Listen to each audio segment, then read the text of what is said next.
Arsenio Moraes, welcome to the Gringo do Sul podcast. Seja muito bem-vindo ao podcast do Gringo.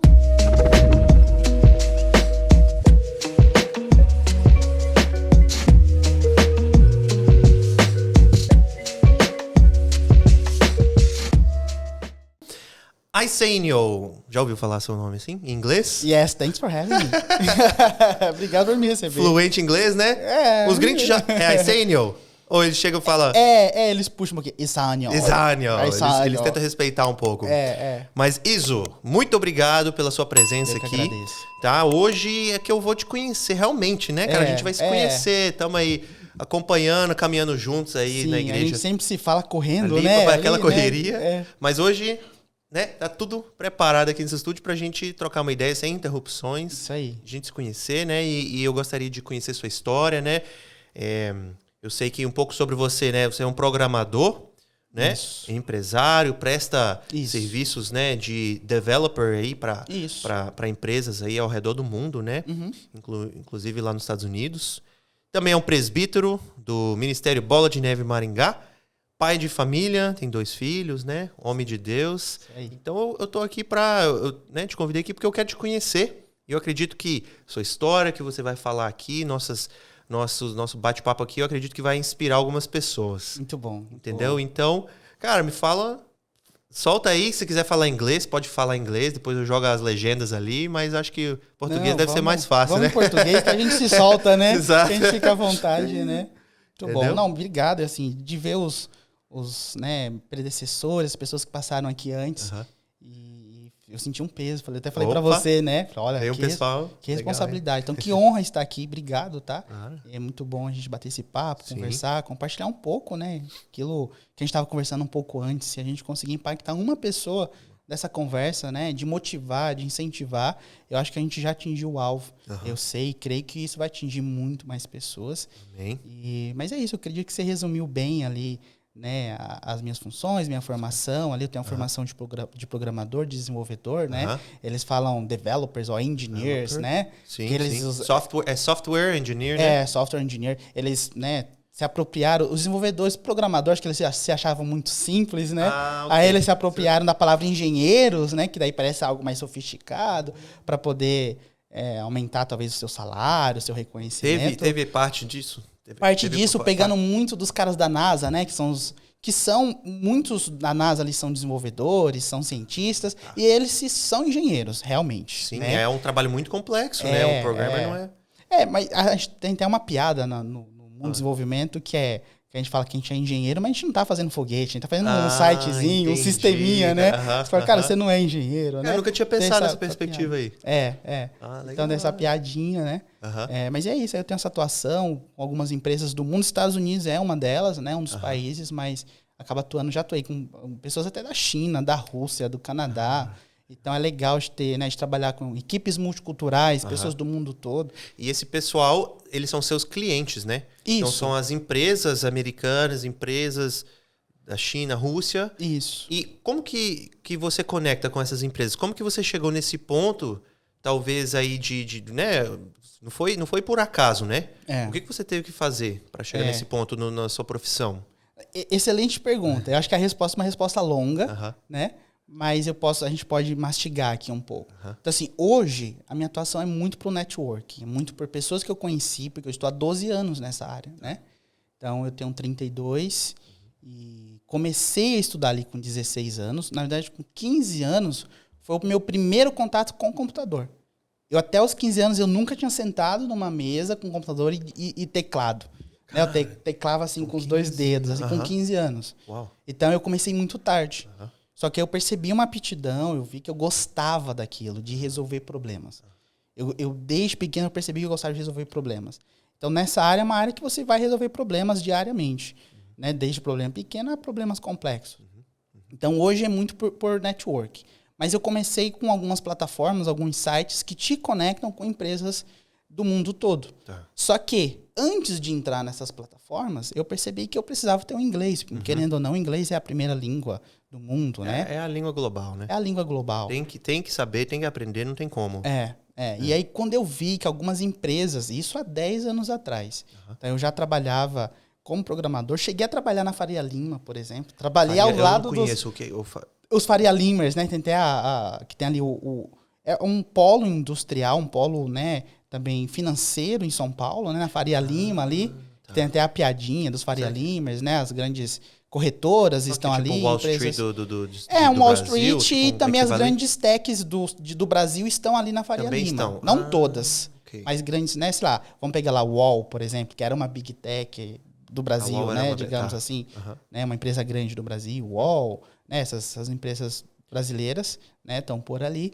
Então, cheguei a trabalhar lá, só que eu via que para mim chegar no mercado internacional, eu precisava do inglês. Tá. Só que tudo começou... E aí a gente vai chegar, tá? Até como que eu conecto nessas empresas.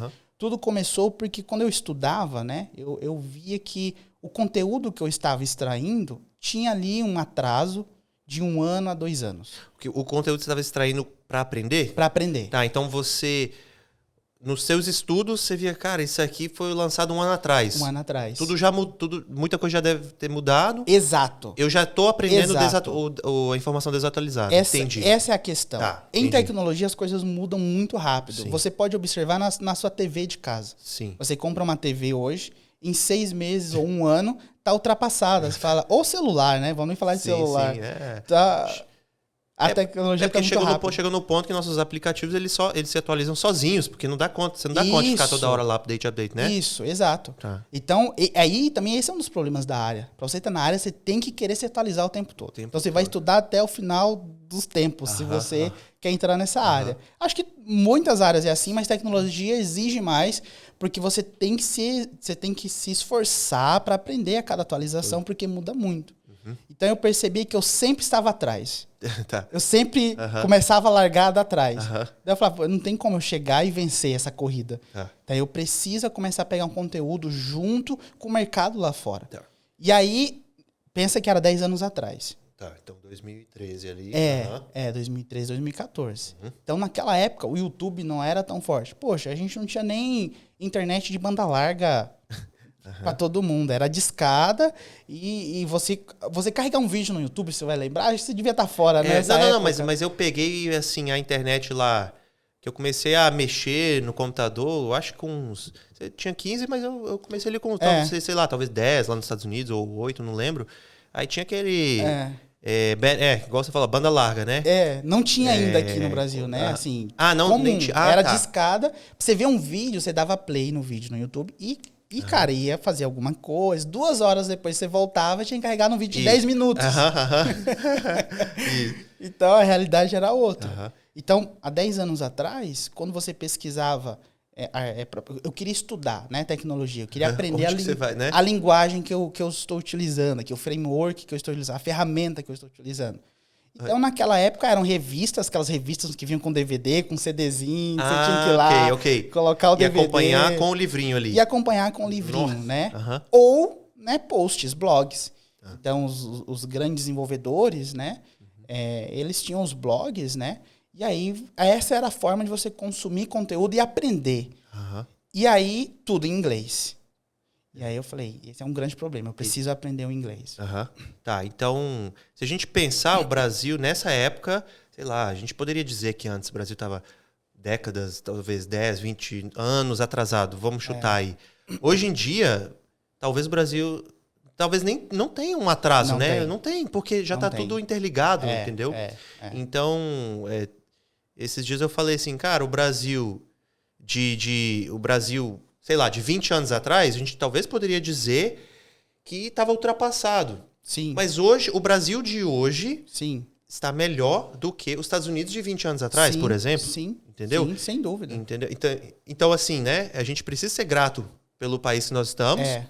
E precisamos abrir a mente, os olhos pelas oportunidades que nós temos aqui, né? Sim. Hoje em dia, quem quiser captar as oportunidades, sim. Cara, é só se esforçar. Tá aí, e o legal disso, cara, muito bom você falar isso, porque o mercado global, não estou falando só Estados Unidos, eles olham para os brasileiros com muitos bons olhos, falando de desenvolvedores, que é a minha experiência. Já tem essa boa fama. Boa fama, que são excelentes profissionais. Por quê? Pela criatividade? Acho que pelo... Problem solving. Também, mas eu acho que pelo esforço, ser bem sincero. Sério? Pela persistência. Tá. Tanto que às vezes me perguntam assim, qual que é o seu maior habilidade? Eu falo persistência. Então é você não conseguir, né? Tem até a história de você escalar a montanha e tal, que é do Naval, não sei se você conhece, mas pesquisa depois, Naval. Ele é um investidor do Vale do Silício, e ele foi investidor, sei lá, da Uber, Slack, várias empresas grandes. Okay.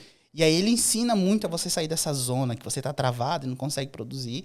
E ele fala, o grande problema é que as pessoas estão calando uma montanha e elas estão próximas do pico e elas não conseguem atingir o pico. E aí elas desistem. Ela fala assim, eu não vou tentar de novo, porque eu cheguei até próximo. Eu falo, não, se você chegou próximo do pico, mas não atingiu, a sua chance de tentar de novo por outro caminho, ou até o mesmo caminho, é de conseguir, você já está à frente. Então, é legal você falar isso. Então, os brasileiros eles são muito esforçados. Só que, hoje, a comunidade, porque existe comunidade, né, de desenvolvimento, as comunidades de desenvolvedores são muito fortes globalmente. Existem linguagens de programação desenvolvidas no Brasil e frameworks desenvolvidas no Brasil que é utilizado globalmente. Uau! Tá, então as comunidades entre os brasileiros, que você diz, né? Comunidade... Ou em geral? No geral. No geral, tá. No geral. Tem comunidade dos brasileiros, mas tem comunidades de plataformas que tem desenvolvedores do mundo todo, mas os líderes são brasileiros. Cara, mas isso é muito legal, porque... Esses dias eu fiz uma experiência de Lan House. Aqui no estúdio, aqui. Muito bom. Eu e os caras da igreja lá, uns 4, 5 caras, a gente tava aqui, jogando CS junto. Esse era um sonho que eu tinha, cara, assim que... Porque eu via, nos Estados Unidos, eu sempre jogava videogame sozinho. Entendeu? Então eu tava aqui, os caras tudo casados, aí os caras de tudo falando, cara, tem uns 10 anos que eu não faço isso, não sei o quê. Por que eu falo isso? Porque o brasileiro, ele prefere jogar videogame um do lado do outro, mas tá jogando. E o americano, ele tá sempre ali, sabe? Aquele cara sozinho ali, sabe? Em frente da tela, no quarto escuro ali. Então, eu acho que esse esforço, essa persistência, o que auxilia isso aí é essa vontade de estar junto. Tipo assim, aquela mentalidade de tamo junto. Sim. Vamos ajudar um ao outro, essa parceria. Até o CS, se a gente pegar o CS, os grandes campeões do CS são brasileiros, né? Se você pesquisar dos campeonatos que tem, que existe até hoje, campeonatos do CS, os caras são brasileiros, né? Cara. Não sei que mistério tem esse de estar junto ali e isso produzir, mas é uma realidade. Porque, cara, aquilo deve ali ativar a endorfina ali, aquele negócio, cara, né? Nós somos seres relacionais, né? Então, isso deve ajudar os programadores, os brasileiros ali a se destacar, forma, não é? E aí eu falo assim até, né? Porque muitas pessoas... criou-se um mito que você ser programador, você ser desenvolvedor, você trabalhar com tecnologia, você tem que ser um nerd, um crânio, um cara com altas habilidades, muito inteligente, você resolve tudo. E, na verdade, o grande destaque dos brasileiros lá fora é o esforço e persistência. Entendi. Não é um QI alto, não é uma excelente faculdade ou cara, é esforço e persistência. Então, de procurar aquela vírgula, aquele semicolon que não tá... Cadê o negócio, né? Que eu já fiz um curso na faculdade de programação básica, assim. Sim. E é isso mesmo, né? De poder também ser um detalhista, né? Ter aquele olhar detalhista, né? Sim. Descobrir e ter a vontade de persistência. Muito legal essa perspectiva aí, cara. Porque eu acho que abre portas para todo mundo, né? Porque no começo vai ser difícil, mas se você tem esforço, você tem persistência, e é algo que também não te faz mal. Né? Se é algo que, não, eu acho que é isso que eu quero pra minha vida, eu vou trabalhar com tecnologia. Assim como você percebeu, eu gosto de trabalhar com mídia, eu gosto de trabalhar com podcast, eu gosto de trabalhar com isso. Mesmo, vai ter um esforço, vai ter dias bons, vai ter dias ruins. Só que a sua motivação vai te ajudar a superar os dias ruins, que cara, é o foco, né? Sim, exatamente. Que ali no início, ali, cara, como que conecta os fios, como que edita esse vídeo, sabe? Tem tantos detalhes técnicos que eu quebrava muita cabeça, né? Então, eu amo essa parte aí, eu acho que o brasileiro é muito resiliente. Sim. Só que, então tem a parte da resiliência, talvez a condição, talvez, do nosso país em geral, de ter tantas crises, coisas que a gente sempre tem que superar, sabe? Eu acho que isso desenvolve muita resiliência no brasileiro. E não perder a oportunidade, né? Eu vejo muito isso. Eu vejo na minha própria vida. Quando eu consegui os bons contratos, as boas oportunidades, eu falei assim, eu vou agarrar isso com unhas e dentes e vou dar o meu máximo, vou dar o meu melhor. E qual foi o contrato? Curioso aqui, se você puder, se você puder compartilhar, qual foi assim, seu maior contrato que você fechou? Você falou, cara, foi aquela... Você fala assim de projeto. Vamos falar de projetos. Porque teve projetos grandes aqui no Brasil também que eu atendi. Tá. Então, assim, eu tive 3 áreas fortes 3 atuações fortes que eu tive no Brasil e no mundo, né? Então, voltando um pouco daquela questão que você falou, como que eu consigo os contratos? Então, existem algumas plataformas Vamos falar sobre que surgiu graças ao Vale do Silício, que é para facilitar a contratação. Então, como que eu contrato alguém remoto? Qual que é o paperwork? Qual que é a documentação? Qual que é o processo? Eu posso ser multado por isso? O cara pode me processar por isso? Então, existia já uma preocupação das empresas. As leis dos impostos, né? A lei dos impostos, para quem que eu pago imposto? Então, começou a surgir há 10 anos atrás, na verdade, há 20 anos atrás já tinha essa preocupação, mas há 10 anos atrás isso se tornou viável. Então, existem plataformas hoje que, se você pesquisar, dá um Google, você vai achar, né, plataforma de freelancing, de networking, você vai achar várias, existem várias, né? Então, tem Upwork, tem... essa Upwork já vou falar. Upwork, tem a TopTal, tem a Gun, né? Cara, assim, existem várias hoje, né? Então, essas plataformas, o início, o foco era o quê? Contratualmente, eu não ser... As empresas pensando não ser multado e o cara não me processar. Legal. Então, esse era o foco. E aí, isso abriu o leque para contratar pessoas do mundo todo. Né? Então, eu fui por esse caminho. Então, no começo é difícil porque você vai pegar contrato ruim, você vai pegar projetos ruins, você vai pegar aquele projeto que o cara vai pagar 30% do valor, mas você precisa, para você criar um portfólio, e como toda área. Toda área começa assim, né? Só que depois de um tempo você atinge as big techs. Né? Que hoje se fala, quem são as big techs? Né? A Netflix, a Google, Facebook, Microsoft, essas empresas grandes. Você atinge, por essas plataformas, você atinge essas empresas. Então, você consegue, talvez, até entrar como um freelancer, e do freelancer você ter um contrato fixo, e até mesmo ser employer, né? Até mesmo ser contratado por fora, que isso acontece muito, ser contratado por fora, mas começou com um freelancer menor. Então, eu atingi alguns contratos muito bons assim, por esse network. E aí, projetos longos, assim, projetos de 2 anos, 3 anos, 4 anos. Eu tenho clientes há 10 anos. Clientes de 10 anos. Legal. Então, assim, aqui no Brasil. Então, aqui no Brasil, como eu sou de São Paulo, eu morei muitos anos em São Paulo, porque eu sou nordestino. Você é nordestino? Eu sou do Piauí. Que não sabia, cara. Legal. Sou do Nordeste. Porque tem pouco... Não, tem muito nordestino que vem pro Paraná, né? Acho que tem um tanto, tem uma galera, né? Hoje tá muito espalhado, né? Então, assim, minha família migrou, aquela clássica família que migrou do Nordeste para São Paulo, quando eu era criança, né? E aí eu fiquei nesse vai e volta no Nordeste. Até os 15 anos foi quando eu comecei, até os 14, 15 anos foi quando eu comecei a estudar em São Paulo. E aí em São Paulo foi meu início da minha carreira profissional nessa área. E aí eu fiz contatos com algumas empresas em São Paulo. Só que aí dessas empresas em São Paulo eu tive 2 contatos muito bons que abriam um leque muito bom para mim também. Uma foi uma aceleradora de São Paulo, que é até ali na Paulista ali, que é a Cienza. Então a Cienza, ela foi uma das empresas que fez muita conexão com empresas grandes. Que aí eu atendi CVC, por exemplo. Eu atendi a XP Investimentos. Que legal. Eu cheguei a trabalhar, por exemplo, eu era tech lead, comecei como front-end, que foi onde eu foquei mais, depois eu virei tech lead no portal XP. Não é o home broker, porque o home broker, ele é white label. O cara comprou pronto e colocou o logo da XP. Agora, então o portal do investidor da XP, por exemplo, eu ajudei a desenvolver ali. Caramba, então isso é um projetão aí. Projetão. A CVC também. A CVC, a agência de viagens, ela atende não só o Brasil, mas a América Latina. É a maior da América Latina, né? Então, assim, o que você vê lá no site para comprar passagem é mínimo comparado ao sistema por trás que eles têm, que atende a América Latina. Então, toda a conexão com hotéis, passagem, né, tour. Então, você ajudou a desenvolver. Sim, Liderou. Foi um dos líderes. Porque, pra você ter uma ideia, é uma equipe de 60 a 80 programadores. Uau, ok. E pessoas do mundo todo. Aí, no Brasil, trabalhando com empresas do Brasil, eu já tinha esse contato com essa plataforma de fora, que conectava pessoas do mundo todo. Então, pra você ter uma ideia, tinha programador nigeriano, tinha gente colombiana, bastante da América Latina, colombiana e tudo mais.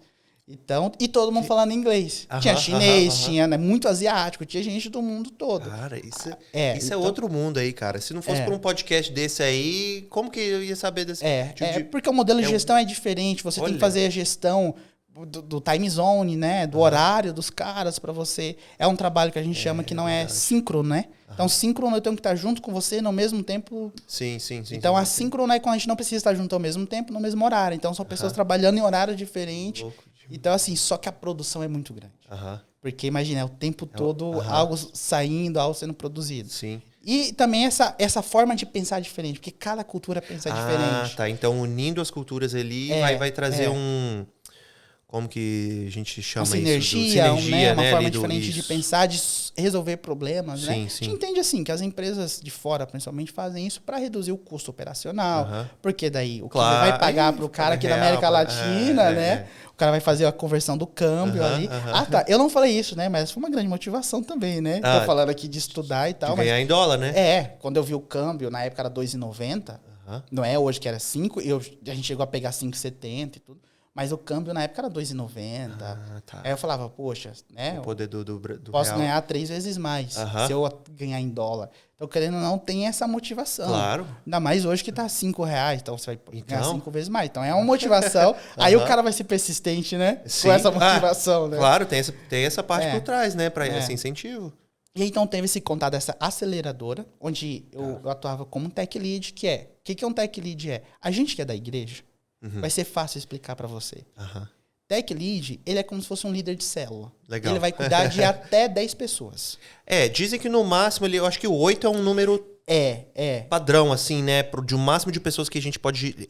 Na gestão em geral, não é? Isso. Mas ali 10 ali, 8 a 10 ali. Porque eles apertam, né? E aí coloca 10. Mas o ideal é 8. Tá. Ideal, isso assim, 8 desenvolvedores, digamos. Esse é o ideal. Então, uma empresa que tem ali 80 programadores, então ele vai ter ali 8 tech leads no mínimo, cada tech lead cuidando de 10 a 8 pessoas. Igual o lead de célula, se estiver cuidando de mais de 10 casais, cara, enlouquece, né? Enlouquece. Porque se você sentar para conversar com uma vez por semana, já são 10 semanas. Então, né, é difícil. Então, um casal já deve ser problemático. O tanto de problema que eu dei pros meus líderes, nem me fala. Você tá doido, cara. Quem que não deu problema pros líderes, né? Faz parte da vida. Mas tem uns que são mais problemáticos que os outros. Eu acho que eu fui um pouco acima da média ali, entendeu? Eu vou ter que conversar com o seu líder pra ver se é isso. Pode ter que conversar, porque já tá resolvido, o negócio tá mais tranquilo. Legal. Mas aí é isso. E aí também teve um contato é um amigo meu de São Paulo, né? E aí ele tem muito contato com empresas grandes também. Então, ele tinha muitos projetos que eram incubados. Então, ele teve projetos incubados pela Google, né? E aí tem empresas grandes... Incubados, você diz? Incubado é quando uma empresa grande ela acredita na sua ideia, no seu projeto, e aí ela coloca um investimento, só que ela quer acompanhar todo o processo e, obviamente, ela vai ganhar uma fatia do faturamento, do lucro. Então, o que é incubado? Tem incubators, né? Que são... o quê? É um exercício ali para tentar descobrir o que vai sobressair ali, não é? É isso. Só que aí investimento. É incubado quando a empresa que está bancando, ela quer estar muito próxima, ela quer estar junto, ela quer estar olhando pro bebê dela para ver como que vai crescer, como que vai se desenvolver. Entendi. Então ela quer estar junto. Porque tem investidor que fala assim, acredito na sua ideia, está aqui o valor, faz lá, daqui 6 meses... Mas o incubator é um acompanhamento. É acompanhamento, tem que estar junto aí, né? Ele quer estar junto, ele quer, de certa forma, também dar dicas, dar sugestões, e crescer juntos, fazer parte do projeto. Né? Porque às vezes a gente tem que parar e perguntar, por quê? Tem vários termos aí que é só nessa acelerador, incubador, né? Tech lead. Então tem nomes aí que a pessoa fica, começa a se perder. Pode me corrigir, pode ir puxando pra gente poder explicar. Isso aí. Aceleradora é quando... essa aceleradora de São Paulo, por exemplo, para exemplificar, ela atendia, por exemplo, os grandes e-commerce, né? As grandes lojas virtuais do Brasil, que é a Magazine Luiza, a Submarino. Tô fazendo merchandising aqui, né? Até. Mas Magazine Luiza, Submarino, são as grandes empresas, né? Então, essas empresas, elas precisam produzir um resultado rápido, eficiente e sem erros. E aí, como que você faz isso numa área que é extremamente difícil de contratar, que é muito difícil você contratar programadores? Então, o que essas empresas optam?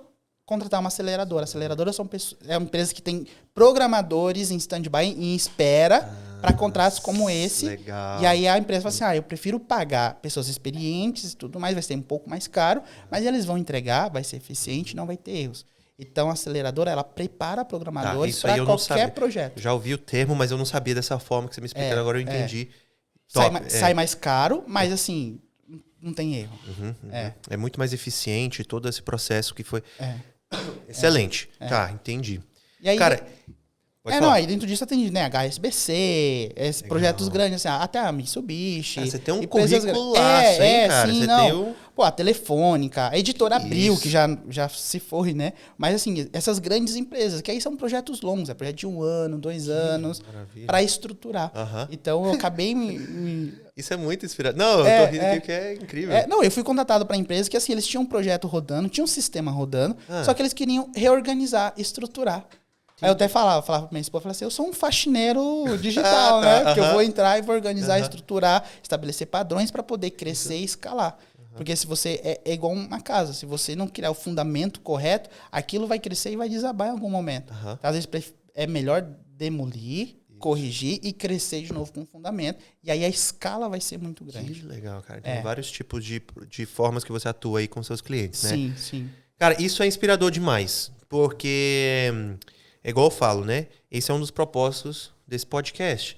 Mostrar o que está acontecendo no Brasil. Sim. Olha o que tá acontecendo aqui no Brasil, mundo. Muito Tô falando pro mundo, né, mostrando pro mundo que existem oportunidades aqui. Pessoas, às vezes, eu não...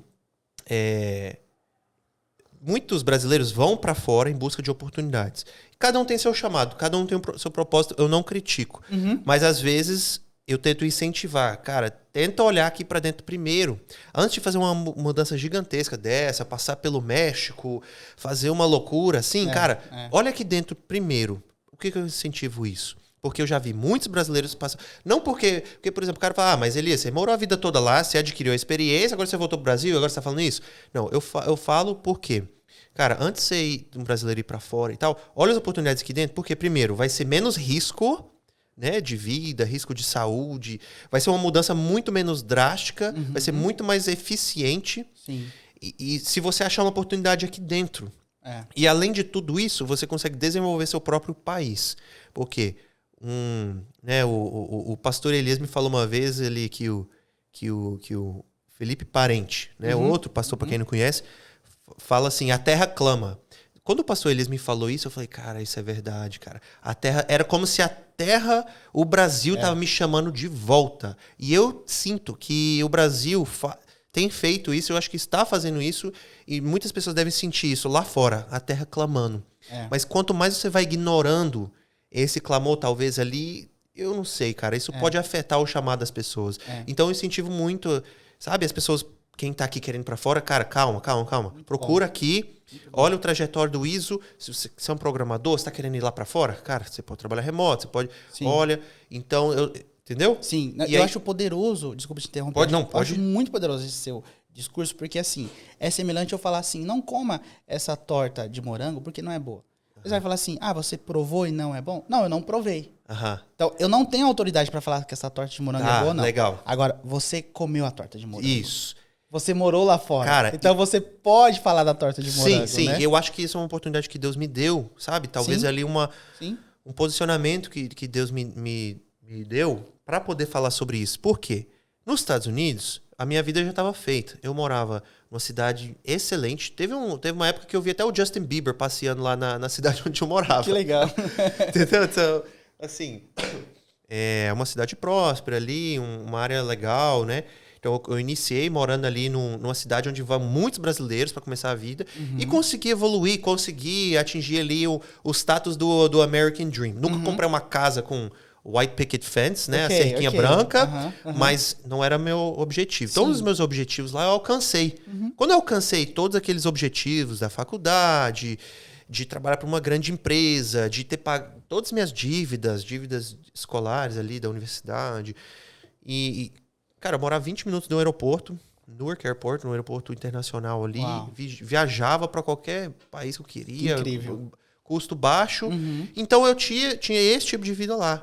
Só que eu atingi tudo isso e falei, cara, mas tá faltando uma coisa. Tá faltando. Eu sempre fui cristão e eu sabia o que era. Né? Eu já sabia o que era. Tinha Jesus na minha vida, mas é aquele negócio, cara, tenho Jesus, mas eu tenho meu propósito. E falei, cara, eu vou conseguir viver meu propósito lá no Brasil. Então, é como se fosse a terra me puxando de volta. E ao longo desses 3 anos, eu venho me estruturando aqui. E aí, Deus me deu essa oportunidade de iniciar esse podcast. E a gente ter esse tipo de bate-papo. E falar, galera, Não é que a América é melhor, não é que o Brasil é melhor. Tá entendendo o que eu tô querendo dizer? Tá Sim, vendo sim. as comparações? Veja o que tem aqui, seja grato, valorize. Então, eu amei sua trajetória. Que Isso aí, legal. para mim, foi excelente, Iso. Muito bom. Mas tem muito mais sobre você, né? Porque isso aí é um aspecto da sua vida, né? O profissional. Então, Sim. assim, cara, vamos falar agora, por exemplo, do presbitério, né? Ali na igreja. Vamos. Entendeu? Vamos falar sobre... Podemos Bora. fazer essa transição? Podemos, bora. Sobre sua vida ministerial, espiritual, Legal. tá? Se Legal. você quiser me falar aí, né? Como que você conheceu a Jesus? Como que você conheceu a Cristo? Ok. Como que você conheceu o Ministério Bola de Neve? E aí, como que você se tornou e o porquê de você se tornar o presbítero? Entendeu? E o que Nem que eu é o sei, só presbítero? sei que... Deus foi levando, né? Porque, cara, eu vou falar pra vocês, mano, vocês trabalham demais. Tipo assim, eu fico impressionado com quão hardworking, né? Quão trabalhadores são os gringos. Mas, mano, vocês são loucos, cara. Tipo, e eu falo intenso, né? de uma forma boa. A Sim, forma que sim. vocês cuidam de vidas, Sim, cara. sim. Não é, vocês trabalham muito montando, enfeitando a perfumaria ali. Não, vocês trabalham igual loucos cuidando de vidas, aconselhando, ajudando a restaurar casamentos, ajudando dependentes químicos. Fala sobre tudo isso aí, cara. Tá. Porque isso aí é... Tá, agora vai papo, hein? Vamos. Agora bora.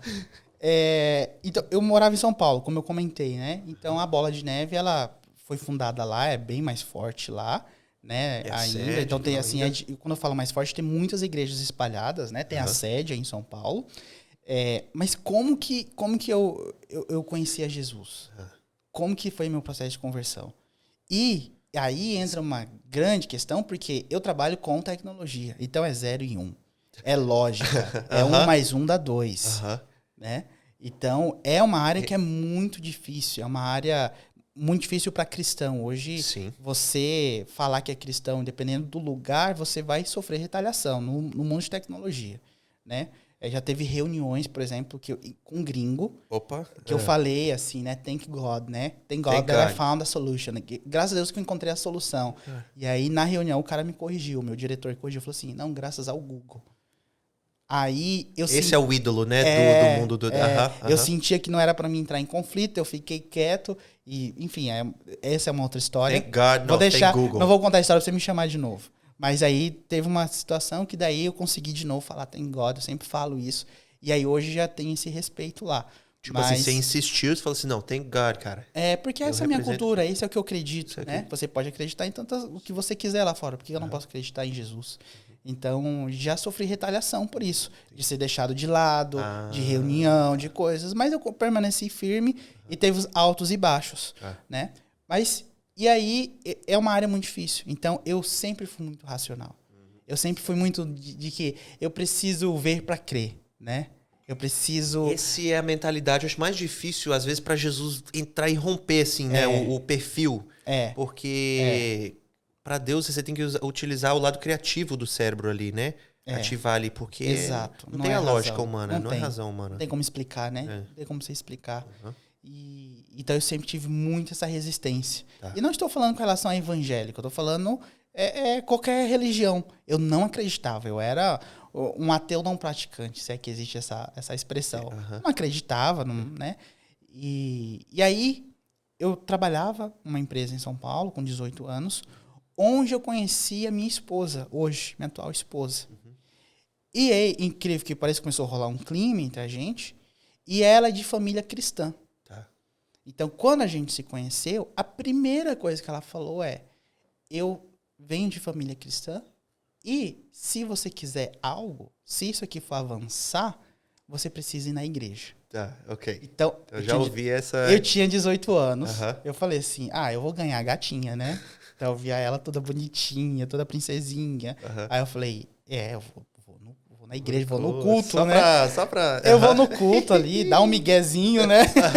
Levantar a mão, talvez. Fechar o olho, dar um amém e tal. E vou ganhar a gatinha. Só que, cara, as pessoas percebem, né? E aí eu comecei com essa intenção, com essa motivação no coração. E, na época, ela estava começando a ir na Bola de Neve em Santo André. Que é do pastor Giba, que veio em Maringá recente agora e tal. Então, ela estava começando a ir com a mãe dela na Bola de Neve Santo André. E aí, eu comecei a ir com ela acompanhar. né? E aí, assim, eu fiquei um ano indo nos cultos com ela. A gente ia aos domingos, quando dava. Não era todos os domingos, mas depois a gente começou a ter um pouco mais de constância. Só que eu não acreditava em nada. Eu não acreditava, assim, bolhufas. Então, assim, eu tava ali, cara, minha cabeça estava em outro lugar. Tá. Só que eu não sei explicar, e mesmo que eu tentasse, não vou conseguir explicar, algo começou a mudar em mim. E aí tinha coisas que eu falava pra ela, às vezes, durante o dia, eu falava, como que pode uma baleia engolir um cara e o cara depois ser cuspido? Tipo, que, meu, não tem lógica. Não tem lógica. Eu falava, né? E aí chegava no culto à noite, o preletor, o pastor, quem tivesse falava as mesmas coisas que eu tinha falado durante o dia. Entendi. E aí isso começou a me incomodar. Eu falei, acho que ela tem algum contato com os caras. Ela deve falar, coitada, ela não conhecia ninguém lá da igreja. E aí chegava aos domingos, eu ficava com medo de falar qualquer coisa. Se eu falasse assim, esse copo está meio cheio. Cara, chegava à noite, o cara falava as mesmas palavras que eu tinha falado. E aí aquilo começou a me incomodar e eu comecei a ver, e eu comecei a perceber que existia algo a mais. Eu não sabia explicar. E eu vi a minha, na época, namorada, que não era ainda namorada, que ela falou, se você quiser algo, você precisa se decidir, né? Eu preciso estar na igreja. Basicamente foi isso que ela falou. Eu preciso estar na igreja. Eu não consigo viver fora da igreja. Foram essas palavras dela. E daí eu tava vendo uma transformação na vida dela. Ela também estava num processo de voltar para a igreja, de se firmar mesmo ali e tudo mais. E eu comecei a ver uma mudança nela. E aquilo começou a me gerar um incômodo. Eu não conseguia explicar. E aí isso estava me corroendo. Eu não conseguia explicar. Só que eu acho que meu coração já estava amolecendo. E num certo domingo, num culto, eu estava lá, como todas as outras vezes, minha esposa até brinca. Ela fala assim, há 10 anos atrás no Bola, tocava muito reggae, né? Então, tocava tocando reggae, a gente ficava naquele gingado, assim, todo no gingado. E eu ficava assim, ó, de braço cruzado. Ela falava que pra me achar era só olhar e ver um ponto parado. Era o ISO. Todo mundo tipo, dançando. Where's Waldo? Where's ISO? Exato. É o cara parado. E aí eu tava no culto, cara, de braço cruzado, assim, tipo, sabe, você não tá nem aí com nada, durante o culto. E eu senti vontade de fechar os olhos. Tava tocando uma música, que eu nem sei que música que era. E aí eu fechei os olhos.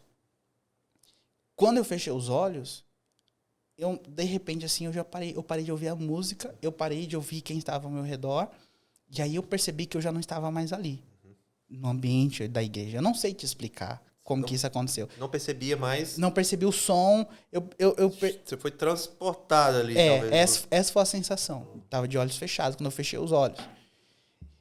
E eu tava como se estivesse de cabeça baixa, assim, e eu sabia que tinha uma pessoa na minha frente.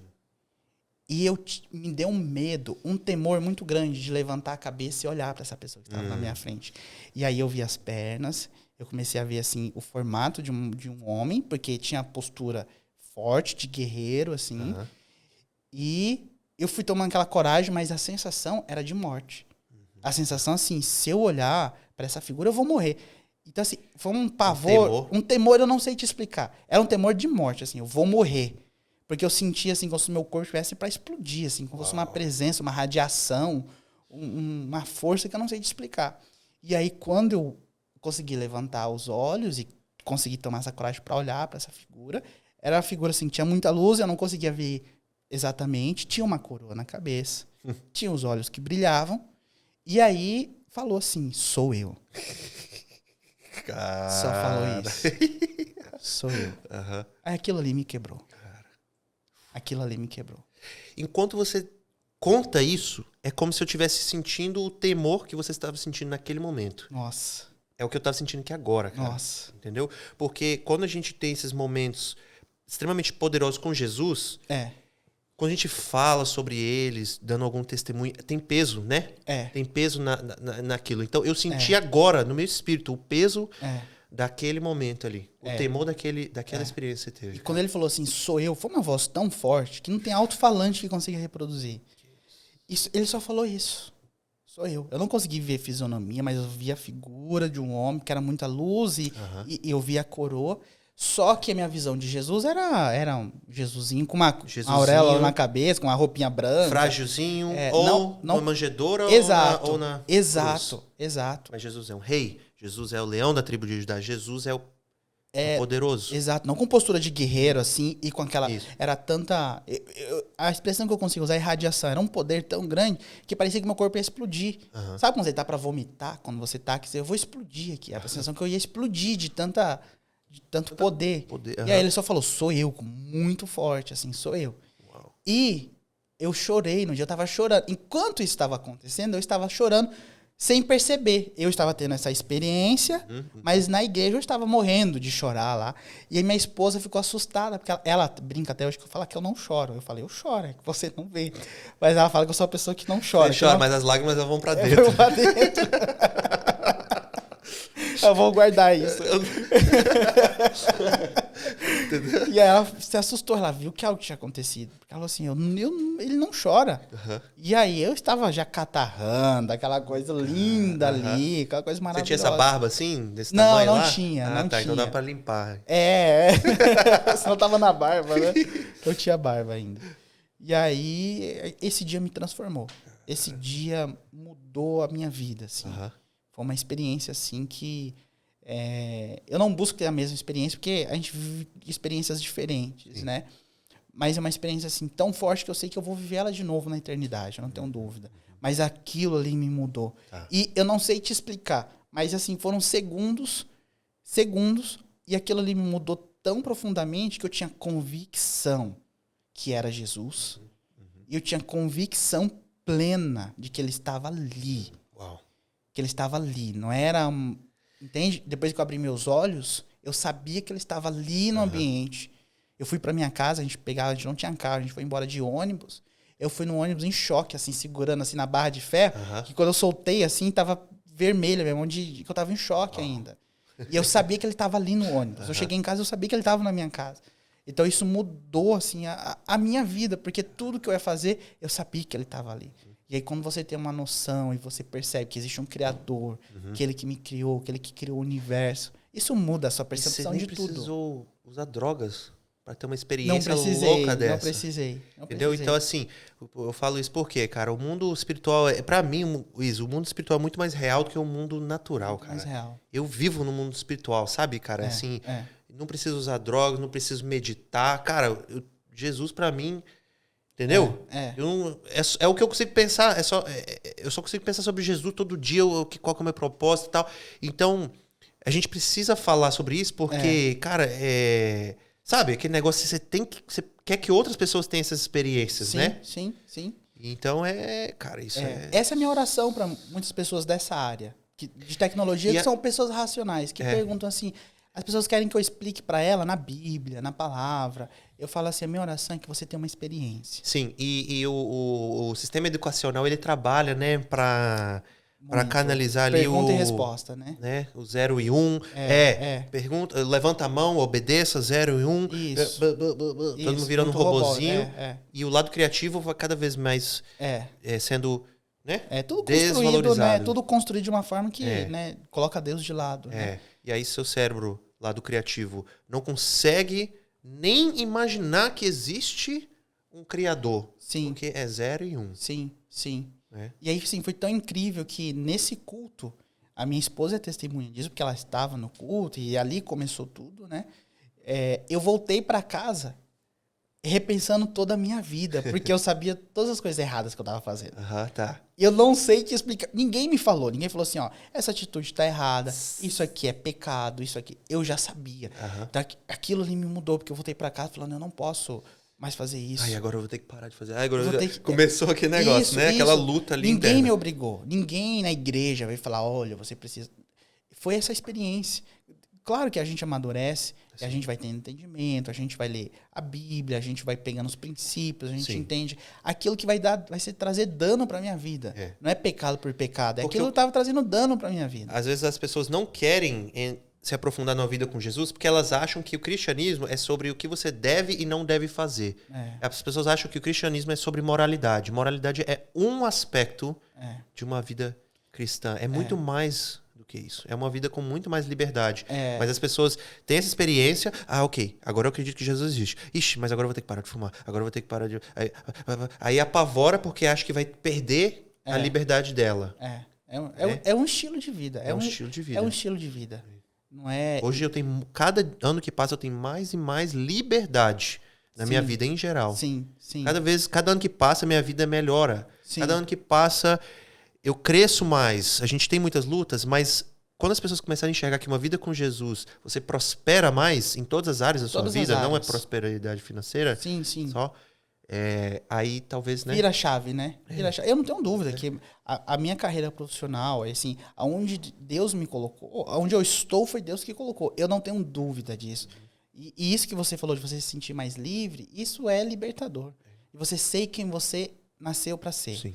Você não precisa vestir uma máscara, você viver um personagem, seja você mesmo. Né? Seja quem Deus te criou, você vai se corrigir, você vai se melhorar, vai se atualizar e você vai ser quem você criou, Deus te criou para ser. E isso é transformador. Porque você para de se preocupar com o que as pessoas estão pensando, dos julgamentos, ou de seguir tendências. Toda hora uma modinha. Isso. Eu vou ter que seguir porque tá todo mundo fazendo, eu tenho que... Isso. Não, você quer ser contra o sistema, contra a cultura? A maior contra a cultura que tem é ser cristão. É a maior contra a cultura que existe. Fight the system, baby. Exato. Né? Exato. Cara, isso é incrível, hein? Tá, então você teve toda essa... Aí vamos fazer um fast forward, assim.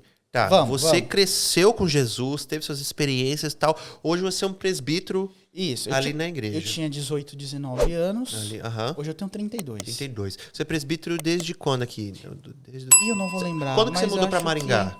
Eu mudei pra Maringá tem 7, 8 anos. 7, 8 anos, você já é do Bola lá. Já era do Bola aí lá. Você já tinha um histórico. Tenho 12 anos de Bola. 12 anos total de então, Bola. Então lá no Bola, a gente chegou a ser... a gente fez treinamento de líderes, a gente foi líder de célula em São Paulo. Só que aí a gente teve um tempo na transição de Maringá pra cá, a gente se desconectou um pouco por alguns erros nossos e tudo mais. A gente teve um atraso ali de 1 ano, 2 anos. E aí a gente voltou com aquele, vamos voltar, porque Deus está nos direcionando. E aí a gente se conectou com a igreja aqui. Eu lembro que a gente teve uma conversa com o pastor Roberto, que é o pastor aqui da igreja da Bola de Neve. E aí essa conversa assim destravou e reconectou a gente aqui na igreja. Legal. Então, aí a gente começou todo o processo aqui. Então a gente passou pelo processo de fazer o treinamento de novo, ser líderes de célula novamente, depois supervisores. E aí a gente foi pro diaconato, né? Teve todo o treinamento, teve o staff do diaconato, depois do diaconato, até que surgiu a proposta para o presbitério. Eu acho que foi 2019, 2020. Presbitério, foi por aí.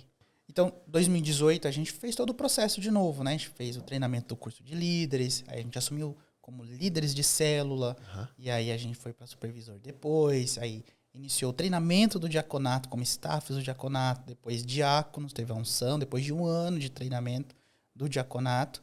E aí eu não lembro a data exata, eu acho que 2019 para 2020 veio a conversa para a gente começar o treinamento para o presbitério. E aí foi uma conversa mais séria, assim, de, olha, é isso mesmo que vocês querem. E aí, né, explicou mais ou menos como que é, as funções, as responsabilidades. Que não são poucas. Que não são poucas, né? Eu acho que a gente está numa fase que eu e minha esposa, a gente não trabalha tanto como os outros presbíteros que realmente trabalham demais. Eles dedicam muito mesmo a vida, assim. Os presbíteros já eram e são, assim, referência para nós também, assim como os pastores. A gente vê mesmo os presbíteros não como competição, mas como eu quero ser como os caras, eu quero crescer, como inspiração, como inspiração. Então a gente está de 2020 até agora, tem pouco tempo, né? 3 anos no presbitério. Então teve o treinamento, teve a unção ali, teve o treinamento, né? E aí a gente começou a assumir algumas funções.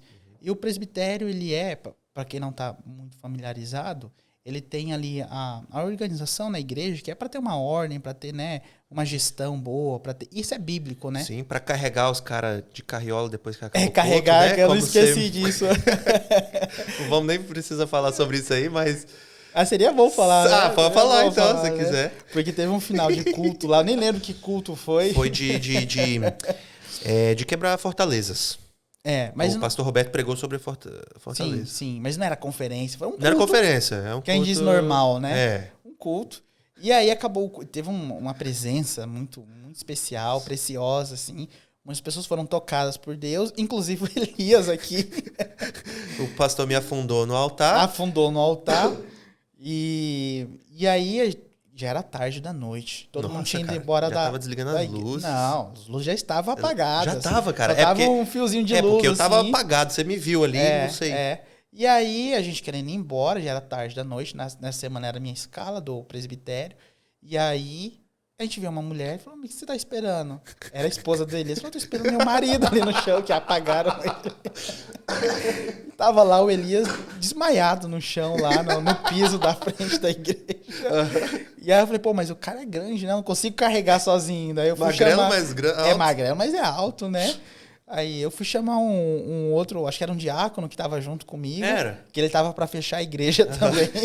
Aí fomos lá rebocar o cara, cada um pegando de um lado. O Elias não sabia nem onde tava. E aí eu perguntei pra esposa: você consegue dirigir? Você dirige? Ela falou: não, eu dirijo. Dirigiu. Aí eu falei: então você leva ele. E aí jogamos o Elias no carro, assim, quase de carriola mesmo. Quase mesmo, assim, a gente brinca. Que especial. Foi um culto de quebrar fortalezas, assim. Uhum. Então, foram um acúmulo de muitos anos ali que, cara, por mais que eu tinha Jesus na minha vida ali, tava num ambiente muito frio espiritualmente lá nos Estados Unidos. E aí foi um acúmulo de muita coisa ali, e eu buscando, foi muita entrega ali, desde que eu entrei no bola ali, reativando minha vida com Jesus de uma forma mais intensa. E aquele culto ali passou, né? Só impôs as mãos ali e declarando, né? Quebrar a fortaleza. Então ele pregava, enquanto ele pregava, ele também declarava ao mesmo tempo. E aí, aquele momento ali, cara, é como se eu tivesse, assim, literalmente eu senti que eu fui afundado, assim, no altar, e eu tava ali, escorado ali, cara, não conseguia mexer. Aí todo mundo indo embora. Eu, cara, é como se eu tivesse assim, tá, ok, Deus não quer que eu saia daqui, então eu vou ficar aqui. Aí Deus foi me ministrando naquele momento, igual você falou lá no início, né? Sim. É como se tudo ao seu redor apagasse. Sim. Eu tive essa mesma tipo de experiência. Tava eu e Deus ali, Deus me ministrando, Deus...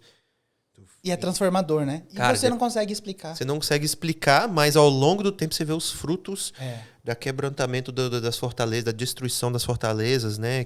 É transformador. Que é essa questão da fortaleza. O que é isso? Para quem não sabe, é outro assunto, né? Pode perguntar aí um presbítero, vai no Google. É um outro assunto. É outro assunto, mas isso transformou muito ali minha caminhada com Jesus depois daquele dia ali, viu? Realmente. A Bíblia, a palavra fala, né, de sofisma, né? O que é sofisma? Isso. Sofisma na mente, né? De muralhas na mente. O que é isso? Então é algo que é construído espiritualmente. Você não vê, então parece que não existe, mas existe. Então sofisma é uma muralha, uma barreira, uma fortaleza. Então você tem que lembrar, quem já assistiu filmes de guerra, aquelas fortalezas, aqueles castelos, né, com pedras gigantes, com uma construção gigantesca, na sua mente, para a informação não chegar. Sim. Então é uma muralha, né? É isso, para a informação não chegar. Então isso é um sofisma. Então às vezes eu quero falar, né? Jesus tem um plano para sua vida. Só que essa informação não entra, porque bate na muralha, ela volta, a informação volta. Então às vezes parece que a pessoa está te ouvindo. Então a palavra fala isso, você ouve, mas não escuta. Entendi. Então é um sofisma, é uma prisão na mente que parece que as pessoas estão te ouvindo. Parece que você conseguiu se comunicar. Mas às vezes precisa quebrar essa fortaleza para a informação entrar. Aí você vê, por exemplo, talvez você ali como líder, né, ali tenta ministrar vidas e tal, você dá um conselho, o cara não escuta, não muda de vida, aí às vezes tem uma fortaleza ali que está impedindo ele de realmente ser ministrado, né? Exato. E aí isso faz até a gente olhar com olhos mais de misericórdia. Verdade. Às vezes a pessoa, ela quer mudar, mas ela não tá entrando. A informação, a palavra não tá entrando. Aí não vira um negócio do peso. Ah, tá vendo? Eu falo, o cara não escuta. Não tem isso. Exato. Eu amo isso do ministério do Bola, porque, claro, sempre vai ter os erros humanos, mas eu sinto esse ambiente da misericórdia. Sim. E quando a gente enxerga as coisas com os olhos espirituais, a gente consegue ver, cara, não é que ela tá, né, em desobediência ou insistindo, sei lá. Mas não tá conseguindo. Vamos dar espaço para a pessoa, né? Então eu senti que eu tive esse espaço de errar, esse espaço de errar. Vamos tentar de novo, né? Então eu sinto muito em casa o Bola. Já tem aí, vai fazer uns 3 anos que eu tô aqui. Minha esposa é um pouco mais, que ela já fazia parte antes. Legal. E, cara, tem sido uma experiência incrível. E é isso, aí tem várias funções, né, do presbitério. Então, tem ali, como eu estava falando, para a organização, para a gestão, para a logística, é bíblico. Em Moisés ali, né, quando o genro dele, o sogro dele, né, o sogro dessa sugestão fala: Moisés, você não vai conseguir atender todo o povo. Estabelece líderes de 10, de 30, de 100. Estabelece líderes cabeça para te ajudar. Você não vai conseguir fazer reunião com todo mundo, Moisés. Esse formato de liderança é né? bíblico. É um padrão bíblico, né? Você estabelecer líderes cabeças ali. E também de um número não tão grande, porque você não vai conseguir acompanhar. Isso. É um padrão bíblico. Sim. Um padrão bíblico, né? Então tem tem os pastores, né? Aí abaixo dos pastores tem os presbíteros, aí abaixo dos presbíteros os diáconos, e abaixo dos diáconos os líderes de célula. Sim. Então os presbíteros, eles estão ali lado a lado com o pastor Roberto, com os pastores da igreja, né? No nosso caso com o pastor Roberto e com a pastora Cris, para dar um apoio, para ajudar, né? A gente se divide, cada presbítero tem uma semana da igreja que a gente vai cuidar da igreja aquela semana. Então toda a responsabilidade, qualquer necessidade que surgir, a gente está ali para apoiar e servir a igreja. E fica aquela sensação que você comentou, parece que a gente serve muito. Eu não sirvo nem um terço, acho que de alguns presbíteros. Porque também, cada um também tem sua vida, tem sua realidade, carreira, então seu tem que se adaptar ali. Mas a gente recebe muito mais. Sim. Não, assim, eu sinto falta, tem semanas que eu não estou ali, porque é uma imersão, a gente vê o que Deus faz nas nossas vidas. Não é a nossa motivação, estou indo servir porque eu vou ganhar algo em troca, não é isso. Mas é natural, assim, você vê que a gente cuida das coisas de Deus, e Deus cuida das nossas coisas, é natural. Exatamente. É natural. Então, assim, eu vejo como eu sou abençoado, assim, é algo que eu sempre falo, é um privilégio. A gente eu falei, eu não sei como que a gente chegou até aqui no presbitério, mas a gente vê que é uma graça de Deus, é um favor, e é um privilégio. Né, de estar ali, de servir a igreja, de poder ajudar. Então a gente meio que faz de tudo, né? Mas o nosso papel principal é a gente dar um suporte para os pastores, porque parece que não todo pastor tem muita luta, tem muito desafio. Então a gente vê o culto ali, o culto é 5% do que uma igreja tem. É o pico do iceberg, né? Então tem os 95% da igreja. Tem o aconselhamento. De acompanhar pessoas, os ministérios, as escalas, o cuidado da igreja. Sim, então é muita coisa, muito detalhe, que precisa de braço, precisa de pessoas. É uma igreja de 1.000 pessoas, mais ou menos ali, né? Então você já pode começar por aí, né? Sim. O tanto de gente que precisa ser cuidado. Tanto de problemas, são 1.000 problemas. Cada um tiver um problema. Cuidar de gente já é problemático, né? Já é lidar com problema. Então agora... né? Cabecear ali um ministério de 1.000. Sim. Tanto de ataques espirituais, às vezes, né? Que acontecem. Sim. Ou lutas do dia a dia, da logística, desafios. Sim. Então é admirável. E é o que a gente aprende, né? Quanto maior você for, maior você tem que servir o menor. Então, o papel é servir. Então, se você deseja isso, você almeja isso, isso é bom. A palavra fala isso, o apóstolo Paulo ensina. Se você deseja um cargo, né, uma função na igreja, isso é digno, é bonito, deseja. Mas saiba que você sempre vai servir, não é porque você tem um cargo, um título grande, que aí eu vou ser servido. Eu vou servir. O negócio é invertido, cara. Da lógica humana, né? Então... mas é um privilégio, é muito gostoso, assim. Sim, cara. É incrível ver o que Deus faz nas nossas vidas, na nossa família, durante o servir. É incrível. Maravilhoso, Iso. Cara, nós falamos hoje... Eu fui muito inspirado, viu? No início desse podcast, eu tava assim, pensando, cara, como que nós vamos inspirar alguém ali que vai assistir? Ser, né? Como que vai... Mas, cara, eu fui muito inspirado, cara. Eu gostei demais, eu me diverti demais. Fico feliz. Escutando o seu trajetório ali sua profissão, desafios ali que você enfrenta como cristão ali no mundo, né? Como um programador no tech world. Essa trajetória aí foi muito legal de ouvir. Inclusive, consegui pegar umas ideias, uns insights aqui que eu vou tentar aplicar na minha própria profissão. E sobre sua trajetória com Cristo, aquilo foi maravilhoso. Senti a presença de Deus aqui. E, cara, tem alguma palavra final? Você sente algo no coração para alguém que esteja escutando? Você sente alguma coisa? Fala no coração para trazer alguma inspiração, alguma palavra de encorajamento? Eu não sinto aqui, assim, algo específico, mas eu posso falar da minha experiência de vida. Minha experiência de vida volta nas palavras que eu falei no início. Né? Se você está aberto, né, e já conhece a Jesus, né, acho que esse você já tem 100% que você precisa. O restante é consequência. E você ser persistente. Você não desistir. Então eu estava até perguntando... Então, voltando, né, à persistência, né? Eu acho que tudo aqui que a gente falou, acho que a gente pode dizer que o tema aqui tem sido sobre a persistência, né, cara? Persistir, de insistir. Eu tava até perguntando do letreiro que tem ali atrás, né? Da frase que tem ali atrás, cara, né? Hoje foi o primeiro dia que eu coloquei isso aqui. Olha só. Entendeu? Olha só. Então, quando eu te perguntei aqui agora, cara, você tem uma palavra final? Por quê? Eu tava tentando encontrar qual que foi o tema central de tudo que a gente tá conversando. E agora eu acho que a gente descobriu, entendeu? É o don't quit. Seja persistente. Seja persistente, né? Que você vai conseguir. Então, existem vários estudos que falam, se você dedicar 10 anos para qualquer área, você vai se tornar um especialista. Só que são 10 anos. Então, é muito isso. No começo não vai fazer sentido. Principalmente tecnologia. Parece que não funciona, parece que não vai, parece que é complexo, parece que vai ter muitos altos e baixos no começo, parece que não vai fazer sentido, mas é um quebra-cabeça. Então, você tá pegando pecinhas ali do quebra-cabeça, você não consegue ter uma visão geral, mas vai chegar um momento que você vai olhar de cima e aí você vai ver aquele desenho se formando e você já tem metade das peças. Sim. O restante é tempo, é consequência do seu esforço. Então, persista, não é uma alta capacidade, que a gente fala muito disso na atualidade. Você tem, alta performance, de você, inteligência emocional, tudo isso é importante. Mas se você é uma pessoa esforçada, persistente, você vai conseguir superar qualquer desafio da sua vida. Vale muito mais, às vezes, do que o próprio talento. Muito mais, sim. Exato. Esse é o tema. Muito obrigado, Iso, por me ajudar na minha missão aqui Eu que agradeço. Em geral, fazer o Brasil famoso, de fazer com que as pessoas valorizem mais o Brasil, sim, né? De trazer essas comparações entre os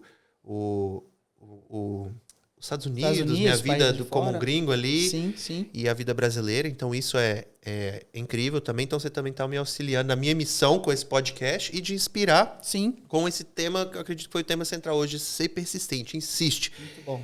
Iniciou uma carreira, cara... Quer ser um programmer, developer, qualquer área que você está atuando, persiste, insiste. Isso.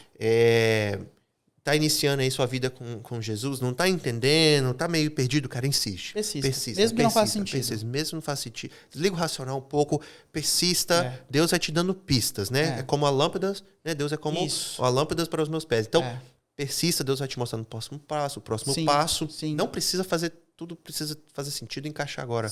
Só persista. E as coisas vão se encaixar. Vão se encaixar. E eu que agradeço por esse espaço e parabéns por esse projeto. Obrigado. Por essa ideia de mostrar que o Brasil tem muitas coisas boas. Tem muito a mostrar, tem muito a se desenvolver.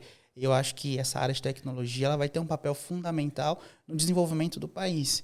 Uma das pernas do desenvolvimento é o desenvolvimento de produtos, independente seja digital produtos ou produtos. Uhum. Então você só se torna uma nação desenvolvida quando você tem produtos para vender. Então quando você olha patentes, quando você exporta. Isso, quando você olha patentes, é Estados Unidos, Israel, essas grandes nações, a Alemanha.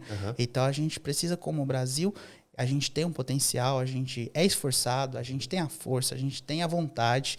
E agora é o momento da gente começar a desenvolver produtos que vai desenvolver a nação e aquilo que você falou, que de você permanecer no Brasil, trabalhando talvez para o mundo todo, você vai estar ajudando a nação, vai estar ajudando o Brasil e talvez até a gente ver uma realidade diferente daqui a 20 anos, 10 anos. Esse é o meu desejo, viu? 3 anos, quase 3 anos e meio que eu estou aqui no Brasil, ainda... Não tive nenhum momento que eu tive vontade, cara, eu quero voltar para os Estados Unidos. Não, cara, eu vejo propósito, eu vejo oportunidade aqui no Brasil. Quem quiser ver, vai ver também. Sim.